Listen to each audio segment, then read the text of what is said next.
नमस्कार दोस्तों। कहानियों की श्रृंखला में आज सुनेंगे हिमांशु जोशी जी की कहानी आँखें। तो आइए सुनते हैं कहानी आँखें। बापू की याद अब नहीं, केवल धुंधली सी रेखाएं उभरती हैं, फिर ओझल हो जाती हैं बीते सपनों की तरह। फिर भी अभाव तो अंत में खटकता ही है। लगता है कहीं कुछ खो गया है, अंधियारे में कुछ बिखर गया है, कुछ अनहोना हो गया है जो होना नहीं चाहिए था। एक टीस, एक पीड़ा उठती है अभाव की, जो क्षण भर में तिरोहित हो जाती है जब बाबा की ओर देखते हैं। बाबा ने लू से झुलसते हम सब अभागों को अपने बूढ़े पंखों की शीतल छांव में समेट लिया था। जब से बापू गए, बाबा ने उनकी जगह ले ली। कभी हमें कोई अभाव अखरने न दिया। जब भी कोई दुख हुआ, बाबा की गोद में मुंह छिपाकर रो दिए। बाबा ने स्नेह से सिर सहला दिया, प्यार से झिड़क दिया या समझा दिया या हंसा दिया, अथवा स्वयं ही हंस पड़े अनायास। बाबा जब हंसते या हंसने का प्रयास भर करते, वातावरण कहकहों से गूंज उठता। लेकिन कहकहों के पीछे कितनी बेबसी, कितनी वेदना, कितना दुख था, इसका हिसाब कभी किसी ने नहीं लगाया और न लगाने की आवश्यकता ही अनुभव की। लंबा चौड़ा परिवार 20-25 जनों का। छोटे काका, मझले काका, उनसे बड़े, सबसे बड़े काका, उस पर फूफा जी, जिज्जी और बच्चे कच्चे। पूरी एक बारात सी लगती सुबह सांझ। पर बाबा सबसे न्यारे थे, माला के बड़े मनके की तरह सबको गूंथे रहते। सभी के लिए उनके विशाल हृदय में स्नेह था, सौहार्द था, मोह ममता थी। लेकिन हमारे लिए उनका हृदय और भी विशाल था। घर में कभी बच्चों में छीना झपटी, मारपीट हुई तो बाबा हमारी ही तरफदारी करते। काका घर में खाने पीने की चीज लाए नहीं कि बाबा की सबसे पहली पुकार हम ही पर पड़ती। आई और काकी में झगड़ा हुआ नहीं कि बाबा आई को ही समझाते। बहू, तू सबसे बड़ी है, सबसे सयानी, तुझे सबसे अधिक सहना चाहिए। जो सहता है, जीत उसी की रहती है। हमारा प्रभात कैसा गऊ था। बाबा की आवाज गले में ही भंवर खाकर रुक जाती।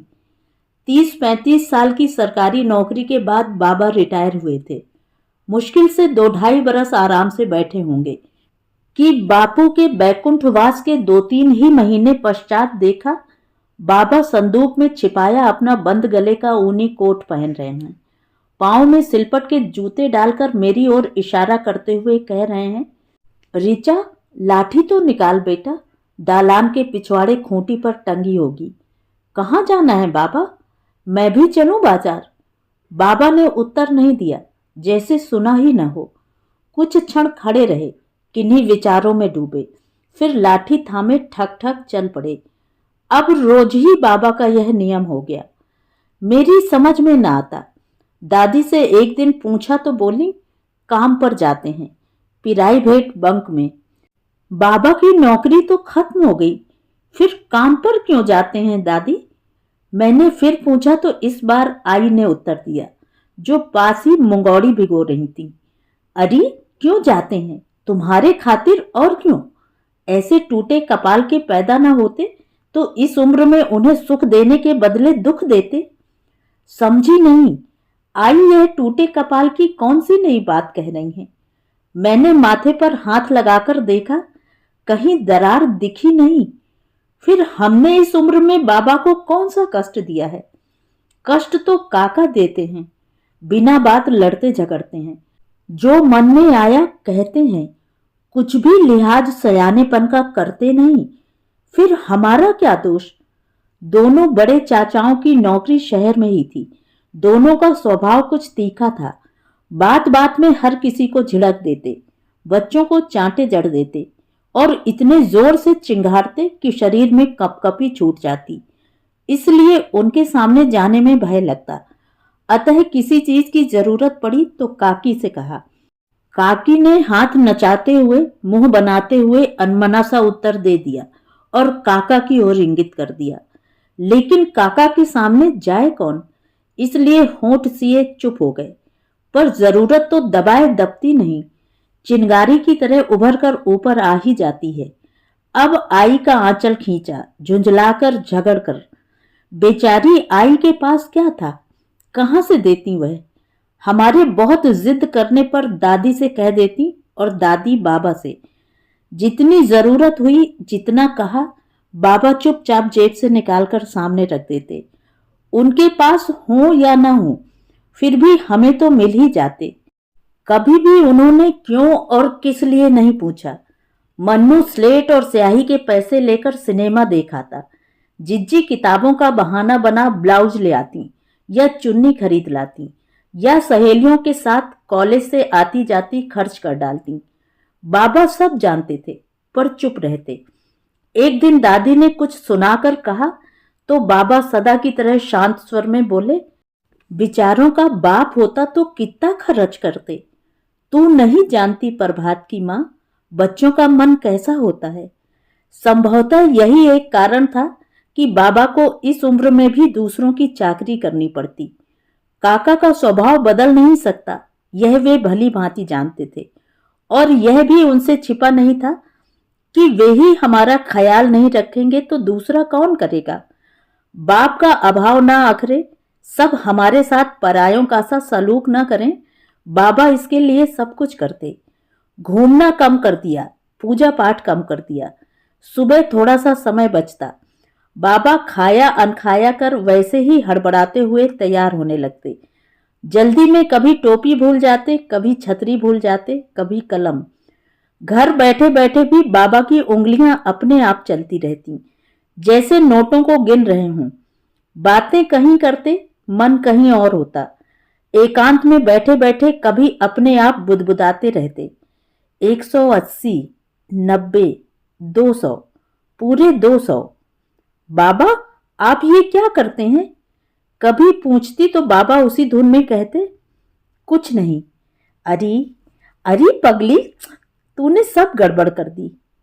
क्या बाबा, क्या? बाबा फिर खो जाते। पुराना दमा था। मौसम के बदलाव से कुछ बढ़ आया तो बाबा 4-6 दिन काम पर न गए। एक रोज तनिक सुधार दिखा, फिर तैयार होने लगे। लाठी तक थामी न जाती, फिर भी रिक्शा पर बैठकर जाने पर तुले थे। बाबा सचमुच बहुत कमजोर हो गए थे अब।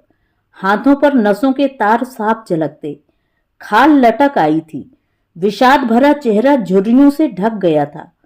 बापू की मौत बाबा के लिए हर तरह से असह्य हो आई थी। आई, दीदी, जिज्जी सब बैठी थीं। मैंने हट करते हुए कहा, बाबा आप काम पर क्यों जाते हैं? अपने बदले जिज्जी को क्यों नहीं भेज देते? सब लड़कियां आजकल नौकरी करती हैं, जिज्जी भी करेंगी, खूब पैसे कमाकर लाएंगी, क्या हरज है? चुप, बकरी की तरह मुंह फुरफुराती है। आई कह रही थी कि बाबा ने जोर से तमाचा मेरे गाल पर लगाया। 5 अंगुलियों के 5 निशान पड़ गए। अरे अभी मैं मरा तो नहीं, मरा तो नहीं। खांसते खांसते बोले, मेरी बहू बेटियां मेरे होते हुए दूसरों की चाकरी करें। जिस दिन मैं मर जाऊं उस दिन ऐसी वैसी बातें मुंह से निकालना, समझे? बाबा का तिनके सा शरीर आवेश में कांप रहा था, आवाज भर्रा आई थी। बाबा के मर्म पर शायद गहरी चोट पड़ी थी, बहुत गहरी। बाबा की बुझी पलकें सहसा भीग आईं, फिर भी वे काम पर गए। उसके बाद 2-3 महीने न जा सके, फिर 4-6 दिन गए और फिर कभी भी नहीं। जिन अभागों के जीवन में बचपन से ही हर तरह का अभाव रहता है, दुख रहता है, अनवरत संघर्ष रहता है, उन्हें उम्र से पहले ही अक्ल आ जाती है। वही हाल हमारा था। प्रताड़नाओं ने बचपन में ही बड़े बड़े सबक सिखला दिए थे। धीरे धीरे ज्यों-ज्यों समझ आती गई, बाबा को कम परेशान करने लगे। बाबा की आंखें पहले से ही कमजोर थीं, जो धीरे धीरे धुंधली होती चली गईं। अतः बाबा से पैसे के लिए जिद करना, रूठना, झगड़ना भी हमने छोड़ दिया था। काका ने खर्चा देना एक तरह से बंद कर दिया। बाबा का कमाया धेला टका पहले ही चुक गया था। लोक लाज के लिए तिनकों के सहारे टिका मिला जुला परिवार था। बाबा के हुकूमत के दिन हमेशा के लिए ढल चुके थे। पत्थर की तरह बाबा दिन रात बिछौने पर पड़े रहते। पहले वे रोज उजले कपड़े पहनते थे, लेकिन अब हफ्तों में किसी ने बदल दिए और कभी वे भी नहीं। सोना खाना सब अनियमित चलता।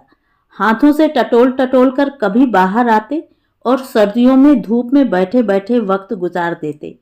दादी अपनी असमर्थता प्रकट करती, होठों ही होठों में बुदबुदाती, क्या करूं, बच्चे रार मचाते हैं, सुबह से सांझ तक घसीटते फिरते हैं, उनकी ही चाकरी में सारा समय बीत जाता है।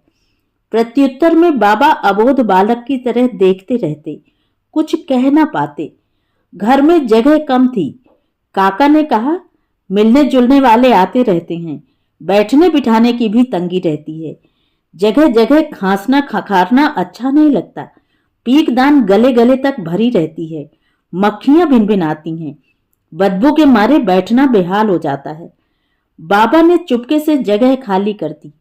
अब वे पिछवाड़े के बरामदे में ही पड़े रहते। जाड़ों की किटकिटाती भयंकर ठंड, गर्मी की तपन और बरखा की बौछारों में भी जब तक आई दादी उठाती नहीं, वे वैसे ही पड़े रहते। पिछवाड़े के बरामदे में दिन में भी रात रहती है। सीलन और मच्छरों की भिन भिन अलग, पर किसी के पास इतना समय न था जो यह सब ठीक कर देता। शायद ही कोई उधर झांकता हो। बच्चे भी पास फटकते न थे, पता नहीं क्यों डरते थे। जब भी मैं खाली होती, बाबा की चारपाई की पाटी पर बिल्ली की तरह बैठ जाती। बाबा पूछते, अब सांझ है या सवेरा? पता नहीं सूरज कब उगता है कब छिपता है। इन अंधी आंखों ने कहीं का भी नहीं रख छोड़ा। मुंह जली मौत भी तो नहीं आती। बाबा की मुरझाई आकृति और उदास हुआती, लेकिन मैं कान अलापे रहती। बाबा, आज बरखा हुई, इतनी इतनी बरखा, बाबा इतनी। दोनों बौनी बाहें फैला देती। आज भालू का नाच देखा बाबा? भालू का मालिक उसे पीटता है, लेकिन वह उसे काटता तक नहीं। रमचन्ना कहता है, भालू अपने मालिक को बहुत प्यार करता है। जानवर भी प्यार करते हैं बाबा, उसके भी बच्चे होते हैं। बाबा का ध्यान मेरी बातों की ओर न रहता, वे केवल अपना सिर हिला देते, मेरे नन्हे हाथों को थामे सहलाते रहते, फिर होठों पर लगी पपड़ी पर जीभ फेरते हुए कहते, तुझे दूध मिलता है रिचा? हाँ बाबा। कितना? कांच की कटोरी भर। पर तू तो बहुत कमजोर लगती है आजकल। नहीं बाबा, मैं तो मोटी हो गई हूं, बैलून की तरह, कहकर खिलखिल हंस पड़ती। बाबा के मुंह की ओर ताकती। आपको तो बाबा दिखता नहीं, फिर कैसे कहते हैं कि मैं कमजोर हो गई? कौन कहता है मुझे दिखता नहीं? बाबा मेरे बिखरे बालों को सहलाते। तेरी अंग्रेजी की किताब खो गई थी ना उस दिन? हाँ बाबा। आपको कैसे पता? आपने कहां देखी? अचरज से कहती, पर दूसरे ही पल मुरझा जाती, क्योंकि किताब न होने के कारण पिछले कुछ दिनों से उसे कितनी परेशानियां उठानी पड़ रही थी। बाबा को क्या मालूम। रोज बहन जी की डांट पड़ती, सबके सामने कुर्सी पर खड़ा करती, फिर बाहर निकाल देती। लेकिन क्या करती? बाबा से कहने का कितनी बार निश्चय किया, सामने कितनी बार इसी इरादे से जाती, पर लौट आती, गले से आवाज ही न फूटती थी। तो तू कैसे काम चलाती है? कभी सतु से मांग लेती हूं, कभी रोजा से, पर वे भी मना कर देती हैं बाबा। तो तूने मुझसे क्यों नहीं कहा? मैं कुछ उत्तर न दे सकी। बोलना, तूने मुझसे क्यों नहीं कहा? मैं फिर चुप। बोलती क्यों नहीं? तूने मुझसे क्यों नहीं कहा? मैं मर तो नहीं गया था? बाबा ने प्यार से डपट कर कहा तो उनकी गोदी में मुंह छिपाकर रो दी। बाबा से पूछे बिना तिनका तक न हिलता था कभी, लेकिन अब सब सुनी अनसुनी कर देते हैं। बड़े काका तो बिना बात उलझ पड़ते हैं। आप हर चीज में दखल क्यों देते हैं? चुपचाप खाइए और आराम से पड़े रहिए। बाबा का चेहरा सूखे खजूर के बराबर हो जाता। दादी किसी को नाखुश न करती, काका काकी का ही पक्ष लेती, फिर बाबा के पास आकर कहती, आप भी निरे नादान हो जाते हैं कभी कभी, क्यों जिद करते हैं? झगड़ने से भी क्या कोई बात बनती है? वे जैसा करते हैं सब सह क्यों नहीं लेते? अरे मेमने ढके जा सकते हैं, बकरी के बड़े बच्चे तो नहीं। इधर उधर से चारों ओर से निराश होकर छोटे काका पर ही बाबा की सारी आशाएं अटकी थीं। जो भी घर आता उन्हीं का बखान करते। दादी से पैसे लेकर मुझसे चिट्ठी लिखवाते। दो चार अक्षर ही बोल पाते कि अटक पड़ते, सिर खुजाते, रूखी घास की तरह उगी दाढ़ी पर हाथ फेरते या अंगुलियां चटकाते। फिर भी सूझता नहीं तो कह पड़ते, अच्छा अब घर की कुशल बात तू अपने मन से लिख दे, और लाल लेटर बॉक्स में गेर दे। चिट्ठी गिरवाने के बाद कहते, पता लिखवाना तो रह ही गया ऋचा। इस बुढ़ापे में जब सारे पंख कट गए, आशाओं की डोर शिथिल हो गई, तो एक तिनके के सहारे बाबा के प्राण अटके थे। लंबे अरसे बाद छोटे काका आए। बाबा का कुम्हलाया चेहरा चमक उठा। शायद बाबा उनसे जी भरकर बातें करना चाहते थे, कुछ कहना चाहते थे, कुछ सुनना चाहते थे, पर बाबा एक बार भी भली भांति मिल ना पाए। काका केवल 2 दिन रहे, फिर चले गए। बाबा से जाड़ों में कभी उधर आने को कह गए और 100 रुपए सबकी निगाहें बचाकर उनके हाथों में रख गए। बाबा देखते रहे मुट्ठी में भिजे नोटों की ओर अंधी आंखों से। एकादशी, दशमी आदि तीज त्योहारों पर देहरी पर बामन आते, बहु बेटियां आती। बाबा ने जीवन भर सबको दिया, पर अब कहां से देते? बाबा के हाथ में कुछ भी न था। फिर भी आई दादी से कपड़े लत्तों के बारे में पूछते रहते। ना होने पर भी वे कह देती, उनके पास सब कुछ है, उन्हें किसी भी चीज की तंगी नहीं। आई काकी या जिज्जी की फटी धोतियों से तन ढांपती हैं, फिर भी कहती हैं सब कुछ है। यूं झूठ बोलकर उन्हें क्या मिलता होगा? समझ में ना आता था तब। बरसात बीती, जाड़ों के दिन आए। बाबा को सूझता ना था कि क्या करें, किधर जाएं। वास्तव में घर की घुटन भरी जिंदगी से बुरी तरह ऊब चुके थे। त्राण पाने के लिए कहीं दूर, बहुत दूर चले जाना चाहते थे, लेकिन कहां? तभी छोटे काका की चिट्ठी आई। बाबा को जैसे मनचाही राह मिल गई। वे तैयारी में जुट गए, जरूरत के सारे कपड़े ले गए। कौन जाने वहां से कब लौटना हो।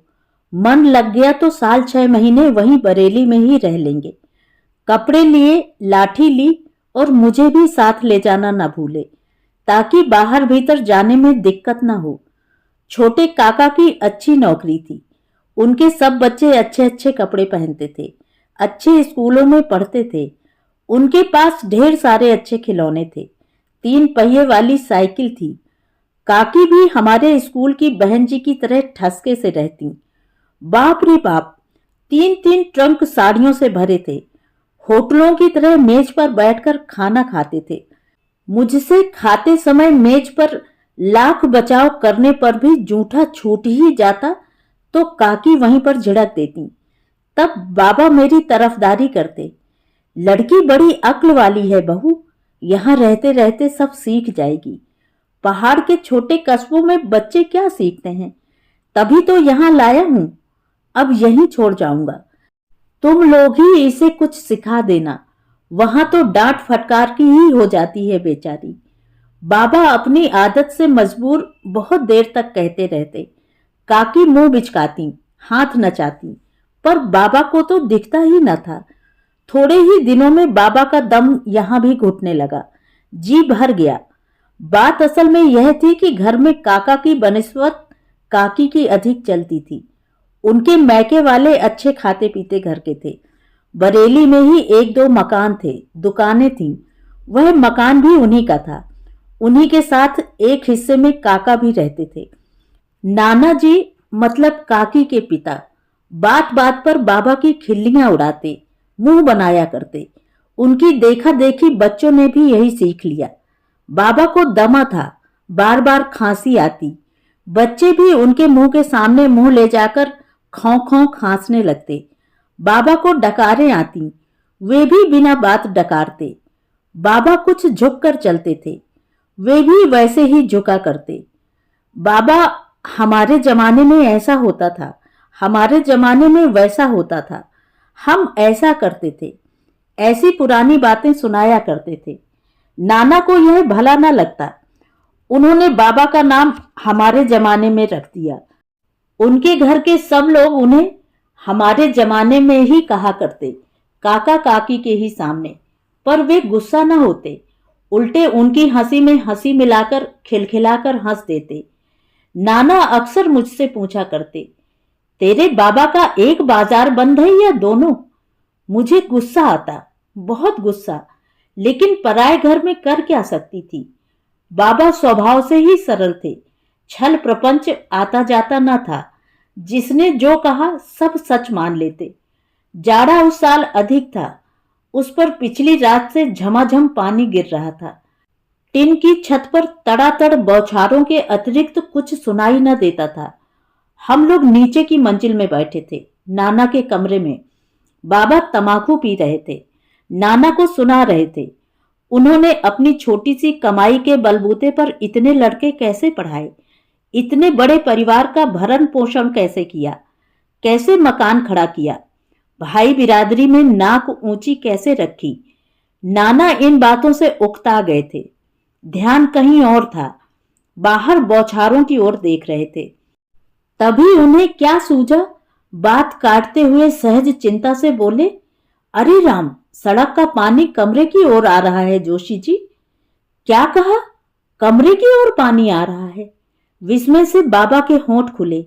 हाँ जोशी जी, जमीन जलमयी हो गई है, सड़कें नहरों की तरह लबालब भर गई हैं। इतना पानी भला कहाँ जाएगा? इस अप्रत्याशित दुर्घटना से बाबा भयभीत हो उठे। दिखता तो था नहीं, चेहरे पर वैसे ही हवाइयां उड़ने लगी। तिवारी जी, अब कहां कहां तक आ गया पानी? थोड़ी देर बाद पूछा बाबा ने। बस कमरे में 1 इंच भर गया, धीरे धीरे 2 इंच, 3 इंच, 13 इंच भर गया। बाबा की आकृति का रंग उतरने लगा। अब कितना तिवारी जी? यही कोई 13-14 इंच। और अब? अरे बाप रे, चारपाई तक। नाना कह ही रहे थे कि बाबा ने हड़बड़ाकर पानी की थाह लेने के लिए नीचे हाथ बढ़ाया, पर नाना ने रोक दिया। बौरा गए क्या? पानी में डूबेंगे? बाबा का बूढ़ा शरीर तिनके की तरह कांपने लगा। लो जोशी जी, अब चारपाई तक ही पहुंच गया, चारपाई बहने ही वाली है। मुझे बचाओ, हाय राम, मैं डूब गया। बाबा हवा में हाथ पांव छटपटाते हुए जोर से चिल्लाए। सब हंस पड़े। भागते भागते ऊपर से काका आए, काकी आई, सब आए और खिलखिलाकर मुंह फाड़े हंसने लगे। हंसी देर बाद थमी। सब ने बाबा को आश्वासन दिया कि पानी कहीं भी नहीं आया, यूं ही केवल हंसी कर रहे थे। तब भी बाबा का हृदय धड़कता रहा, शरीर रह रहकर कांपता रहा, चेहरे पर अजीब से आतंक का भाव छा गया। इस घटना ने बाबा को बुरी तरह झकझोर दिया। उस रात वे सोए नहीं, तमाकू फांकते रहे। दूसरे दिन सुबह उठते ही मेरा हाथ थामे गाड़ी में जा बैठे। काका ने कितना मना किया पर माने नहीं। रास्ते में हल्द्वानी पड़ता था, वहां मेरी सबसे बड़ी जिज्जी सुदर्शना ब्याही थी। बाबा इस दयनीय दशा में वहां न रुकते, फिर भी रुके। जीजा जी डॉक्टर थे, अच्छी खासी आमदनी थी, ऊंचा घर था, बड़ी आवभगत हुई हमारी। बाबा ने अपनी आंखों की जांच करवाई। जीजा जी बड़ी मेहनत से देखने लगे। क्या ये अच्छी नहीं हो सकती पंडित जी? जीजा जी बड़े ध्यान से देखते रहे। अंत में बोले डॉक्टरी लहजे में, लगता है कतई बेकार हो गई हैं। इलाज विलाज से कुछ होने वाला दिखता नहीं, किसी भी चीज से नहीं। ना, इलाज हो ही नहीं सकता। तो क्या हो सकता है? माथा दबाते हुए एक गहरी सांस भरकर बाबा ने कहा, मेरी आंखें मिल जाती तो। इससे अधिक कुछ कह ना सके। रात को खाते समय बाबा ने फिर वही चर्चा छेड़ी। न जाने वे किस धुन में थे। जीजा जी ने विस्तार में बताया, इलाज हो ही नहीं सकता। हाँ, आंखें बदली जरूर जा सकती हैं, किसी और की पुतली चढ़ाई जा सकती है, लेकिन वह सब कुछ महंगा पड़ेगा, हम जैसे लोगों के वश की बात नहीं। बाबा चुप हो गए, पर अंतर्द्वंद चलता रहा। घर लौटने पर भी उनकी वही दशा रही। जो कोई भी टकराता आंखों का ही जिक्र करते, लोग हंसते, तरह तरह की बातें करते, बाबा सब मान लेते। उस दिन सोनी, मन्नू, राबी सब बाहर मैदान में खेल रहे थे। आई काकी के साथ मंदिर गई थी, जिज्जी सहेली के घर। काका अभी तक लौटे नहीं थे। मैं टटोलती टटोलती बाबा के कमरे की ओर बढ़ी। खिड़की से झांका, बाबा की चारपाई पर दादी बैठी थी। बाबा बच्चों की तरह सिसक सिसक कर रो रहे थे। कह रहे थे, मुझे आंखें मिल जाएं प्रभात की माँ, मैं इस नरक से उबर जाऊं। अपने लिए चाहे ना भी कर सकूं, तो भी उन अनाथ बच्चों के लिए तो कर ही सकूंगा। मेरे जीते जी उनका यह हाल है, तो आगे क्या होगा? ढेले की तरह पड़ा पड़ा मैं अब अधिक दिन जी ही नहीं सकता। तो क्या करूं? दादी के रुंधे कंठ का भीगा स्वर था। ये मेरे गहने ले लो, टूटा फूटा जो कुछ बचा है वह सब ले लो, अपना इलाज करवा लो। मेरी आंखें लेकर, मेरे परान लेकर भी तुम्हें सुख पहुंचे तो वह भी ले लो, पर बच्चों की तरह यूं न रो, तुम्हारा दुख अब देखा नहीं जाता। दादी भी उन्हीं की तरह सिसक सिसक कर रोने लगी। अब क्या देखना है, जिसकी इतनी लालसा है, एक पांव मसान में दूसरा घर पर। इस बुढ़ापे में भी क्या कहीं आंखें लौटती हैं? न जाने किसने बहका दिया। जिसने जो कहा सब सच मान लेते हैं। काका ने झिड़क कर कहा। बाबा सहम गए, लेकिन मन में उधेड़ बुन लगी रही। खर्चे के लिए कहा तो काका ने दांत दिखला दिए।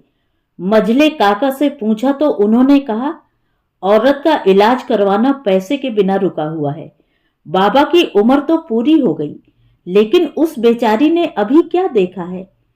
गहने बेचकर दादी को साथ लेकर एक दिन बाबा घर से निकल पड़े। जाते समय रोष में बोले, इस घर में अब बिना आंखों के पांव नहीं धरूंगा, नहीं तो लौटकर ही नहीं आऊंगा। बाबा चले गए। उनके बिना हमें सूना सूना लगता। बाप का अभाव असल में अब अखरने लगा था। आई को कुछ सूझता नहीं था। दिन में ही तारे छिटक आए थे। बाबा लौटकर नहीं आए तो क्या होगा? तभी सुना बाबा बड़ी जीजी के घर चले गए। 1-2 महीने बाद सुना जीजा जी के साथ बंबई चले गए। जीजा जी ने इलाज का जिम्मा ले लिया है। फिर सुना दादी की एक आंख उन्हें पहना दी गई है और बाबा अब फिर पहले की तरह देखने लगे हैं। बाबा आने वाले थे आज। मैं मन्नू और सोनू को लेकर सुबह से ही बस के अड्डे पर धरना देकर बैठ गई। जो भी बस आती उसी की ओर लपकती। दिन ढले बाबा की बस आई। बाबा धीरे से लाठी के सहारे उतरे। बाबा बाबा कहते हम उनसे लिपट पड़े, जैसे बाबा भागे जा रहे हों। बाबा ने पहचाना नहीं। आंखें मलते, हाथ से टटोलते हुए बोले, कौन? रिचा है तू? अरे तू तो पहचानी नहीं जाती। अरे मन्नू, तुझे क्या हुआ? बीमार पड़ा था क्या? तेरा तो चेहरा ही बदल गया। कैसे लोफरों जैसे गंदे बाल बना रखे हैं, फटी हुई गंदी निकर। तेरा काका क्या तुझे 2 आने भी नहीं देता? बाबा के खिले चेहरे का उत्साह धीरे धीरे फीका पड़ने लगा। घर में पांव धरते ही मानो एकाएक बदल गए, अथाह पानी में डूब गए। खुली खुली आंखों से वे सब देखते रहे, जैसे भूल से अनजानी जगह आ गए हों, जो जीवन में पहले कभी देखी ना हो। बहू, बच्चों के ये क्या हाल कर रखे हैं? उस अभागे की आत्मा क्या कहती होगी? अरे तू तो अपनी सास से भी बूढ़ी हो गई। 2-3 ही साल में सारे बालों पर सफेदी। आई की आंखें डबडबा आईं, पर बाबा उसी गति से कहते रहे, रोज हमारा प्रभात आता है। कहता कुछ नहीं, केवल बाबा कहकर चुप हो जाता है। परसों सफेद कपड़े पहने रीता लोटा थामे खड़ा था। कहता था, प्यास लगी है बाबा, जल सूख गया है। आई की आंखें और जोर से बहने लगीं, तो बात की दिशा बदल दी। घबरा नहीं बहू, भगवान सबकी सुनते हैं। देखना, मेरे प्रभात की औलाद सबसे अधिक फलेगी फूलेगी। 2 टुकड़ों का अभाव तुम्हें कभी भी न रहेगा। अरे मेरी चादर 2 बरस से बदली नहीं, कैसी कोयले की तरह काली हो रही है। क्या मैं इसी सीलन भरी गंदी जगह में रहता था? सूंघो तो, सूंघो, सूंघो तो कैसी भिन भिन बदबू आ रही है। मन्नू बिल्कुल लोफरों जैसा हो गया है। ऋचा कहती है वह पढ़ता नहीं, ताश फेंटता है, बीड़ी सुलगाता है, गुंडा हो गया है, आवारा। क्या घर में कोई भी इसकी देखरेख नहीं करता? किस तरह बिगड़ गया है। ऋचा, तू कपड़े बदल बेटा। देखती क्या है? क्या तेरे पास बदलने को और कपड़े नहीं? बहू, इस फटी जीरन धोती में तू लाज कैसे ढकती है? तेरी सास के पास भी क्या यही चीथड़े हैं? तुम सब कैसे गुजारा करते थे आज तक? क्या मेरे सारे लड़के एक प्रभात के साथ ही मर गए? सच, मैं क्या निपूता हो गया? बाबा का चेहरा तमतमा आया। ऋचा, कल से मैं फिर काम पर जाऊंगा। बिट्टू, तू मुझे लाठी पकड़ा देगी। हाँ, सुबह जरा जल्दी उठ सकेगी? मेरा कोट निकाले रखना। चाय जरा जल्दी बनाना, जल्दी जगाना। बाबा का बूढ़ा दिल सारी दयनीय दशा ने बुरी तरह दहला दिया था। धुंधली आंखें धधकने लगीं अंगारे की तरह। इतना आवेश, इतना आक्रोश, इतनी गहरी व्यथा का भाव, इतना आतंक उनकी प्रशांत आकृति में कभी भी झलका नहीं। उनका रोम रोम जल रहा था। शाम को काका आए पर बाबा बोले नहीं। उस रात उनसे खाना नहीं खाया गया। पानी पीकर औंधे मुंह बिस्तर पर ढुलक गए। मैं 2-3 बार दूध लेकर गई, जगाया पर जागे नहीं। आई ने जगाया, मन्नू ने जगाया। सरोज उनके तपते पांव को सहलाने लगी, लेकिन बाबा हिले डुले तक नहीं। काठ की तरह लेटे रहे, छत की ओर अपलक ताकते रहे। अंत में हाथों से रास्ता टटोल टटोल कर दादी पहुंची। ये बच्चों का सा क्या करते हो? खाना ठंडा हो गया। बहू चूल्हे पर बैठी है। बाबा ने सुना नहीं, वैसे ही बहके बहके बोले, प्रभात की अम्मा, मेरे होते हुए मेरे प्रभात के बच्चे अनाथ हो गए। प्रभात की माँ, इन आंखों से क्या यह भी देखना था? सचमुच आंख कम देखती है। प्रभात की माँ, अच्छा हुआ, सारा जग बौरा गया है, अंधा हो गया है। दादी पलकें भींचे रो पड़ी। बाबा छत की ओर ताकते रहे। दूध का गिलास पानी हो गया। सुबह लाठी लिए, कोट लिए, जूते लिए बाबा के कमरे की ओर बढ़ी। देखा बाबा अभी तक सोए हैं। बाबा, बाबा। हिले डुले नहीं बाबा। ऋचा कहकर उन्होंने पुकारा नहीं। बाबा के मुंह से चादर हटाई। बाबा का शरीर बर्फ की तरह ठंडा था। मुंह खुला हुआ, आंखों की सफेद चमकीली पुतलियां खुली हुई। कौन जाने वह चमक किस चीज की थी? उसमें उनके कौन से सपने, कौन सी आशाएं, कौन सी आकांक्षाएं थीं? बाबा को यदि आंखें नहीं मिलती तो शायद वे इतनी जल्दी हमें यूं मझधार में छोड़कर न जाते। तो ये थी कहानी। कहानी आपको कैसी लगी? कमेंट करके जरूर बताएं।